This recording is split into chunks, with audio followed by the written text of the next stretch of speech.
This is Malta News Live with Cyrielle Delmas. Good evening and welcome to Malta News, our brand new social media news channel broadcasting its first weekly live news magazine. First up, our newsroom spent a few hours on board the Lifeline with the crew after the case was postponed once again last Tuesday. Wednesday afternoon, Transport Malta Wharf, Marsa. We are granted access all areas on board the MV Lifeline. We are meeting Mark, crew member and media coordinator of the NGO. He's telling us about the daily tasks on board the rescue vessel while it is not being allowed to leave Malta. First and foremost, everyone is a crew member, so our primary task is the upkeep and maintenance of the ship. Now, all the glamorous jobs from painting, cleaning the toilets, maintaining the lines, that all starts first. And then afterwards, we all branch off and do our individual roles. So nurses, cooks, engineers, field media coordinators. We go off and we plan our campaigns, speak to politicians, maintain some kind of dialogue with the media, and of course talk to the lawyers for our trial. A recent campaign that we've been working on that's been taking up a lot of our time has also been reaching out to the people we rescued who are still currently in Malta in the refugee camps and supporting them through their asylum process. We're taking a deeper look at the Lifeline's inside quarters. It includes a media room for coordinating the NGO's communication and social media pages. Inside the sick bay, the vessel's medical center, a team of 3 medical professionals will deal with eventual emergencies on a mission. The Lifeline has been rescuing since last autumn, so it hasn't even had a full year in operation before the detainment started. Civil society has been rescuing people in the central Mediterranean since about 2014, using a range of assets in its fleet, from surveillance aircraft all the way through to monitoring and observation ships, all the way through to kind of big rescue purpose-built vessels. Now, so far the number has been put around 100,000 people rescued exclusively by the civil society response to this kind of gap left in the capacity of state actors and competent authorities for rescuing people here. What is the impact of the ongoing investigation on the rescue missions you normally conduct? It's catastrophic. Right now, there are no civil society vessels currently in operation in the central Mediterranean, one of the world's deadliest maritime routes. The reason for this is very simply, civil society has been politically and legally disincentivized from saving lives.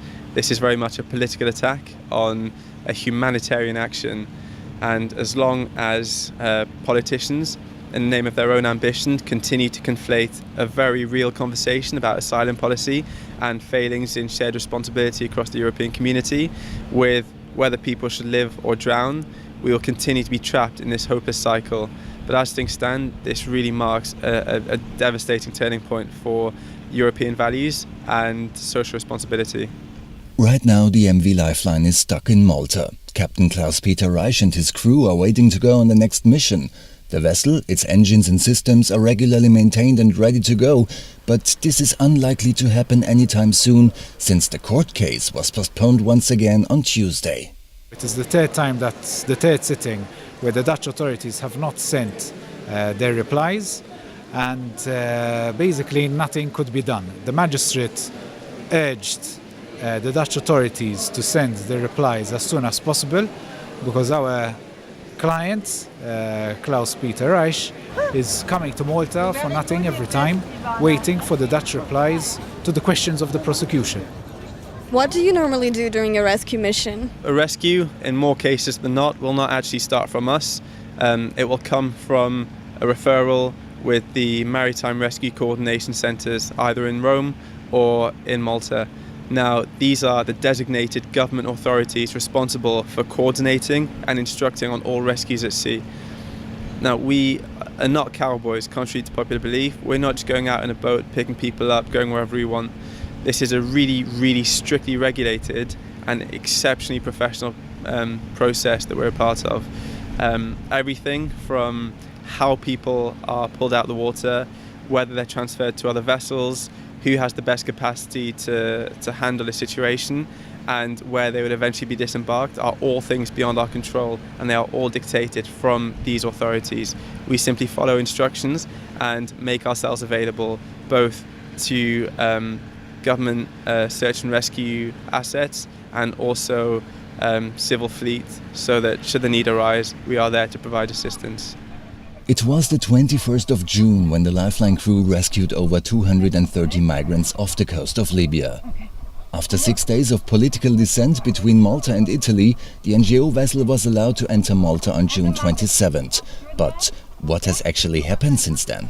It's a really complicated situation because Malta came to an arrangement with other EU member states that they would actually be redistributed as soon as possible from Malta. So they were accepted on the condition that none of them would actually stay.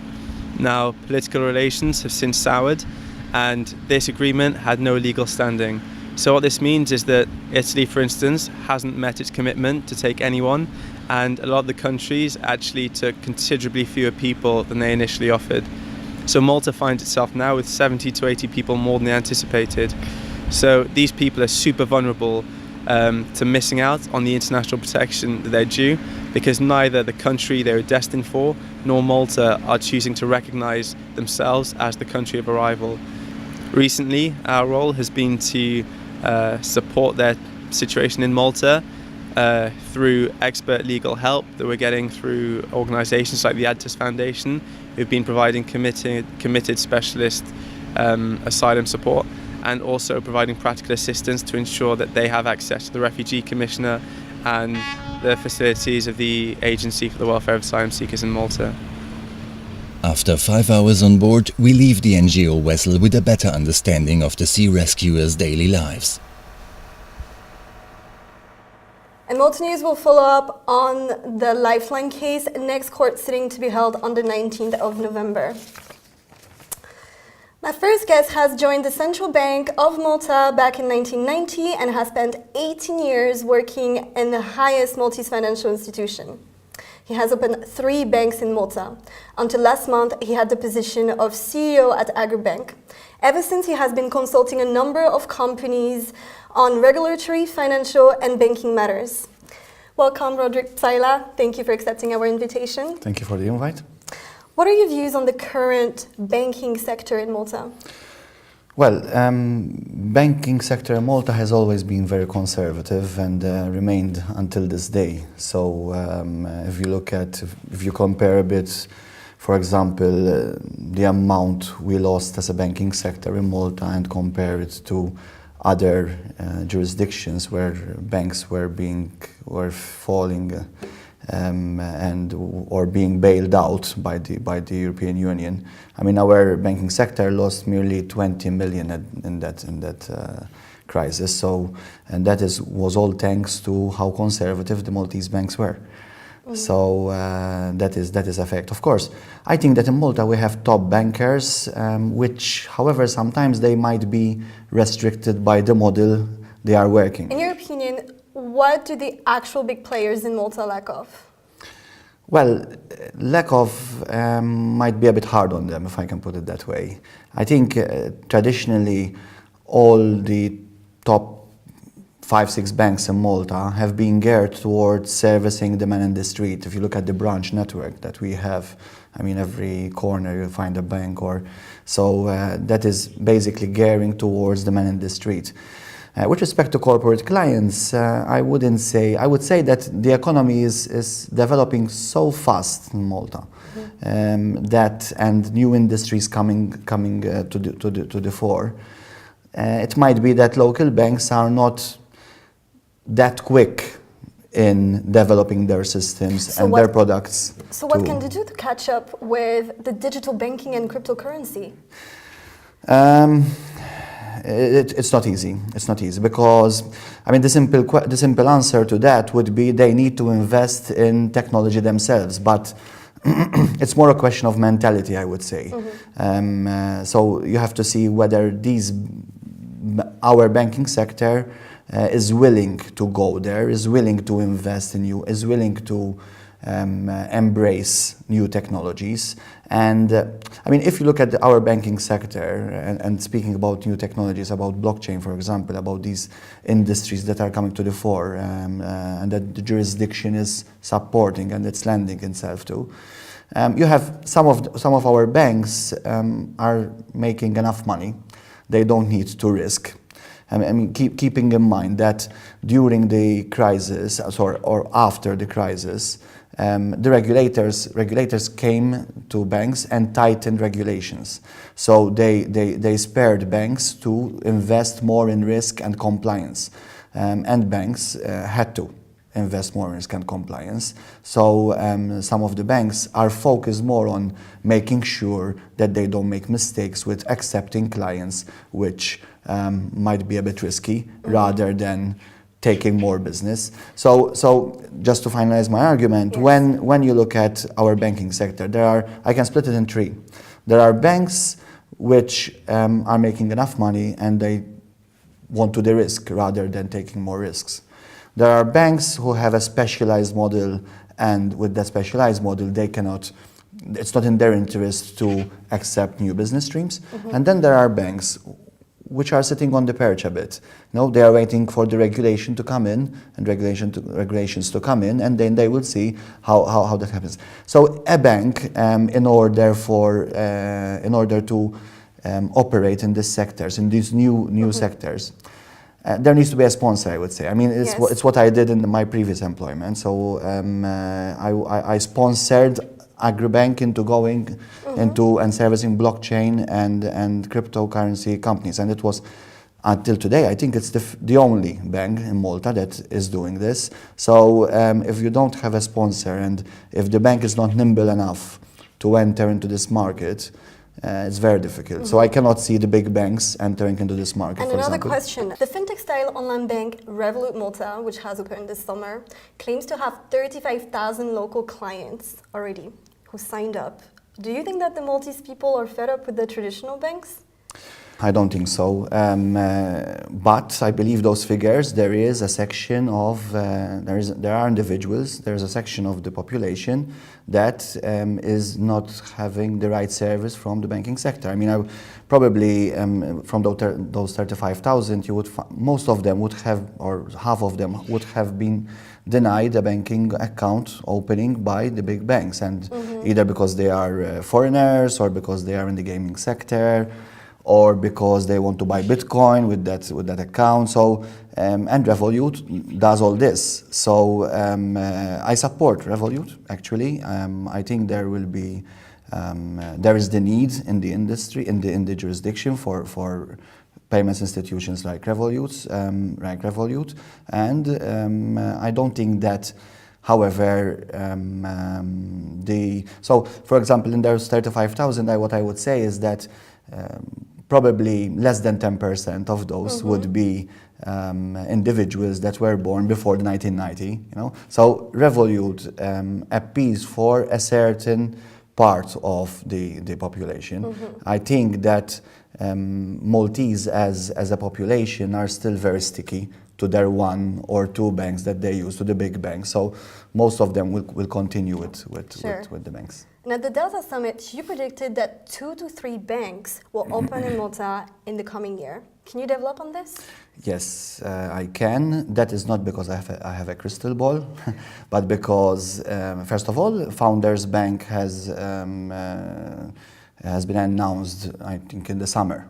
So that is one bank which, if they haven't applied for a license, but I'm sure that they are very close to apply for a license.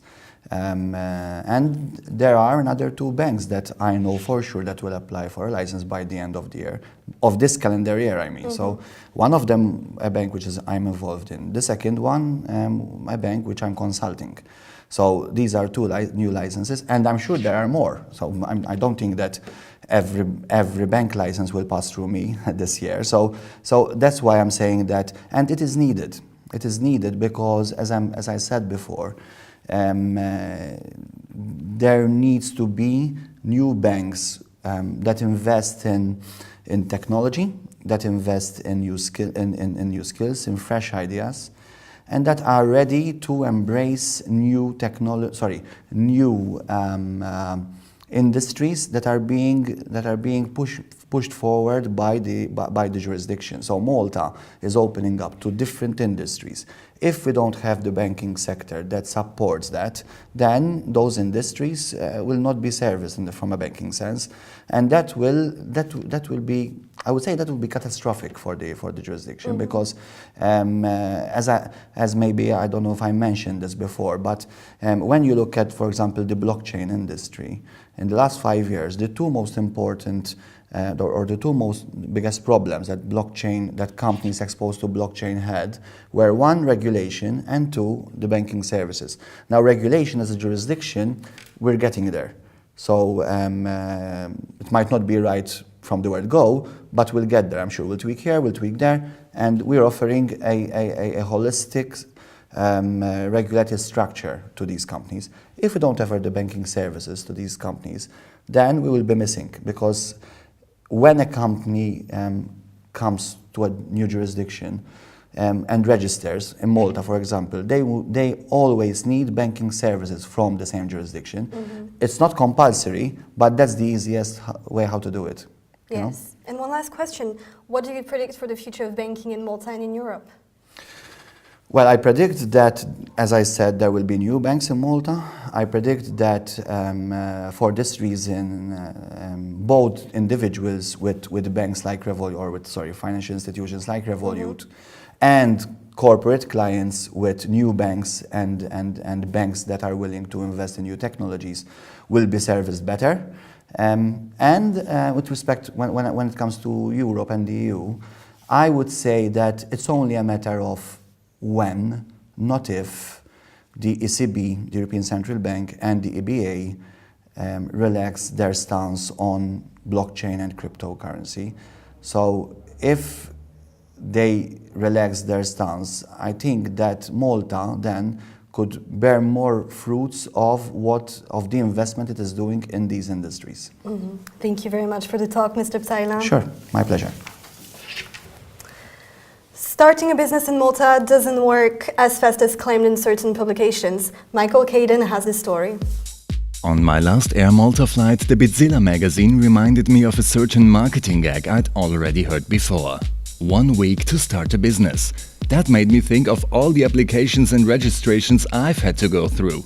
Some of these processes are also required for Maltese nationals and certainly take longer than a week. I'm visiting Juliane and Robert, two self-employed creatives from Germany who moved to Malta recently. But why Malta? We always wanted to live in the south, and then we visited Malta to look at some houses, and we totally fell in love with this beautiful house and with the island. What's your creative work about? I'm a musician, I'm a composer, producer, DJ and live act, and I'm writing texts for music magazines. I'm a composer, musician, mastering engineer, sound designer and live artist. And how long has it taken you to get all your applications done? It took us 5 weeks till we were able to finally write our invoices and start our business. So it wasn't just 1 week to start a business in Malta. 1 week? No, not at all. As you seem to be settled now, what are your upcoming projects? I'm working on 4 new record releases, and I'm writing some text about music software, and yes, a few DJ sets for podcasts. I'm just about to finish my new album, and then when it's finished, I will do a full world tour. That means that I will start touring Europe, going to North America, South America, Asia, Australia, and maybe even Africa. 1 week to start a business. Although the government is working on improving certain processes, this appears to be an urban legend. And of course, we'll report on eventual improvements. That's all for our first week. We'll be back with you for the daily updates at 6 in the morning. Have a nice evening.